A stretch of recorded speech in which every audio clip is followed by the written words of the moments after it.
This is the VOA Special English Education Report. No two college radio stations sound alike. The original all-white 5 WBRU, Providence. There's your trap!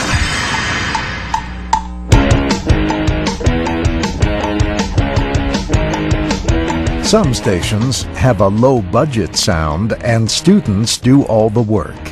Others, like WBRU at Brown University in Rhode Island, have a professional operation heard throughout their communities. College stations play all kinds of music, from jazz to hard rock. Many also have news, including national or international programming. More than 300 college radio and television stations belong to a group called Collegiate Broadcasters Incorporated.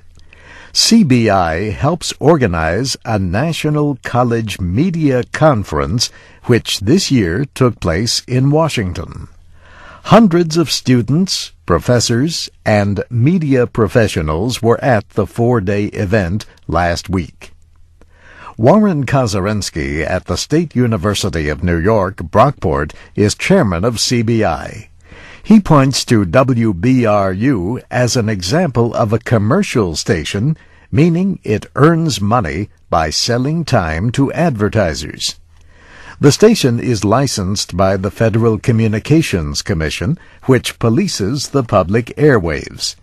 For example, the station could be fined if it broadcasts offensive language. Many colleges and universities operate stations that are also licensed by the F.C.C. but do not sell advertising. They raise money other ways, including donations from listeners. Stations like these, including KTRU at Rice University in Houston, are known as public broadcasters. You're listening to KTRU Houston. That was DJ Alibi with Life at the Rex. We have a new DJ in the studio with us today. This is Melinda. Say hi, Melinda. Hey, guys. All right, and Melinda is going to read out the songs that we just played on that last set. All right, before DJ Alibi, we had The Wiggins with Narcotic. Before that, we had William Pint and Felicia Dale with Metal Man and White Horses. And before that, we had Tom Russell with The Sky Above the Mud Below. All right, thank you, Felicia. How long have you wanted to be a K-True DJ?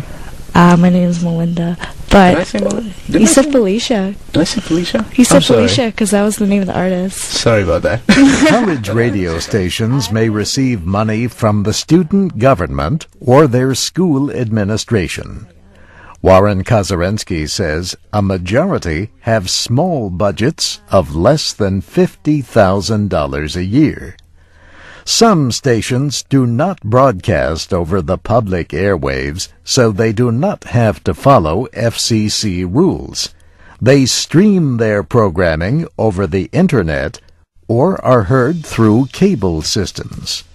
Or they use low-power transmitters heard only on school grounds. Still, many of their adult advisors want the young broadcasters to act professional. And that's the VOA Special English Education Report, written by Jill Moss. I'm Steve Ember.